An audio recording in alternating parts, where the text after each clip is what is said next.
Red file news, सच को सलाम, झूठ को लगाम। रायबरेली महाराजगंज के पहाड़पुर गांव में एक कार्यक्रम में जहरीली शराब के सेवन से हुई 10 लोगों की मौत और दर्जनों के अस्पतालों में भर्ती होने के बाद जहां जिले के आबकारी इंस्पेक्टर अजय कुमार और सिपाही धीरेन्द्र श्रीवास्तव निलंबित कर दिया गया है। वहीं रायबरेली महाराजगंज की इस घटना को लेकर समाजवादी पार्टी नेता स्वामी प्रसाद मौर्य ने कहा कि यह बहुत दुखद घटना है, यह नई घटना नहीं है। इस सरकार में कई बार ऐसी घटना घट चुकी है। सरकार पर हमला करते हुए उन्होंने कहा कि सरकार बड़े अधिकारियों को बचाने का काम कर रही है। घटना की गंभीरता से जांच कर कार्रवाई होना चाहिए और जो भी बड़े अधिकारी घटना के लिए जिम्मेदार है उन पर सख्त कार्रवाई होनी चाहिए। उन्होंने कहा कि योगी सरकार में ऐसी घटनाएं कई जिलों में घट चुकी है, कई लोगों की जानें जा चुकी है, लेकिन इस सरकार में जहरीली शराब का गोरख धंधा फल फूल रहा है। ऐसी घटनाओं को रोकने का कभी प्रयास नहीं किया गया। सरकार केवल झूठ बयानबाजी करके अपनी पिठ थपथपा रही है। सत्ता के संरक्षण में अपराधी अपना काम कर रहे हैं। बड़े पैमाने पर जहरीली शराब बेचना, घटनाओं को अंजाम देना, अन्य बड़ी आपराधिक घटनाएं घटित करना, ये सब सत्ता के संरक्षण में चल रहा है। गोरखपुर में एक ऐसा थाना है जहां मुख्यमंत्री की जाति के दरोगा है। 40 दिनों में 7 हत्याएं हुई, लेकिन वहां की एसओ और सीओ पर इसलिए कोई कार्यवाही नहीं हुई क्योंकि वह मुख्यमंत्री की बिरादरी का था। 7वीं घटना पर केवल उनको लाइन हाजिर किया गया। इससे आप अंदाजा लगा सकते हैं, कोई सरकार जाति के आधार पर कार्यवाही करेगी तो उस प्रदेश का दुर्भाग्य ही है। हमारे डिप्टी सीएम भी बढ़ते हैं। सर, जहरीली शराब से लगभग आधा दर्जन से ज्यादा लोग खत्म हो गए हैं, इससे आपका क्या कहना? बहरहाल रायबरेली में जहरीली शराब से बड़े पैमाने पर लोगों की मौतें हुई और बहुत लोग अभी गंभीर रूप में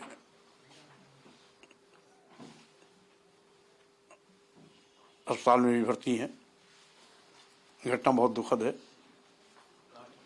और सरकार की अराजकता का नमूना अनेकों बार और भी तमाम जिलों में देखने को मिला है।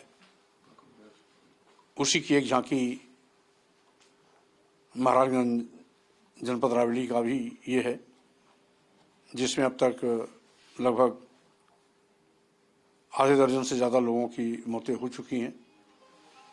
दसियों लोग बुरी तरीके से अभी भी मौत से जूझ रहे हैं और जानकारी मिली कि बड़े अधिकारियों को बचाया जा रहा है और छोटे अधिकारियों को बल का बकरा बनाया जा रहा है। इस मामले में गंभीरता से कार्रवाई होनी चाहिए और जो भी बड़े से बड़े अधिकारी जो इसके लिए जिम्मेदार हैं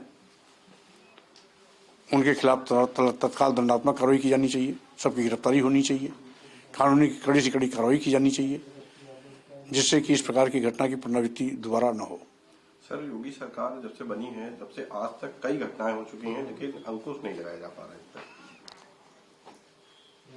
योगी सरकार की अराजकता ही उनको अपनी कानून राज दिखाई पड़ती है। ये सही है कि जहरीली शराब के पीने से अन्य तमाम जिलों में इस प्रकार की घटनाएं घटी हैं, जिसमें बहुत सी जानें भी गई हैं, लेकिन इस सरकार में वो गोरख धंधा लगातार चल रहा है। प्रभावी अंकुश लगाने का कभी कोई प्रयास नहीं किया गया। सरकार केवल झूठ बयानबाजी करके अपनी पीठ थपथपाती है। अपराधी अपना काम कर रहे हैं। सत्ता के संरक्षण में अपराधी बड़े पैमाने पर इस प्रकार की जहरीली शराब बेचना, घटनाओं को अंजाम देना, अन्य आपराधिक घटनाओं को बड़े पैमाने पर घटित करना, ये सब सत्ता के संरक्षण में हो रहा है। और एक मिसाल मैं देना चाहूँगा। गोरखपुर में गगहा थाना है जहाँ 40 दिन के अंदर 7 हत्याएं हुई, लेकिन वहाँ का एसओ और सीओ नहीं हटाया गया, इसलिए इत्तेफाक से माननीय मुख्यमंत्री जी की बिरादरी का था। जब 7वां हत्या हुआ तब जाकर के वो लाइन हाजिर किए गए। यानी इतनी बड़ी घटना पर भी छोटी सजा दी जाती है। जाति के आधार पर जब कभी कोई सरकार काम करेगी तो स्वाभाविक रूप से उस प्रदेश का दुर्भाग्य होगा और उसको अराजकता के दौर से गुजरना होगा। और उसी का नमूना जहरीली शराब से मरने की घटना महाराज राबड़ी की भी है। स्वाभाविक रूप से ये दुखद है और सरकार को ऐसे गंभीर मामलों पर अति गंभीरता के साथ दोषी लोग बड़े हों या छोटे उनके खिलाफ कड़ी से कड़ी कार्रवाई की जानी चाहिए। लेकिन ये बड़े लोगों से बचती है क्योंकि वो उनको ये सरकार संरक्षण देती है और छोटे लोगों को बल का बकरा बनाती है केवल ढिढोरा पीटने के लिए कि सरकार कानूनी काम कर रही है।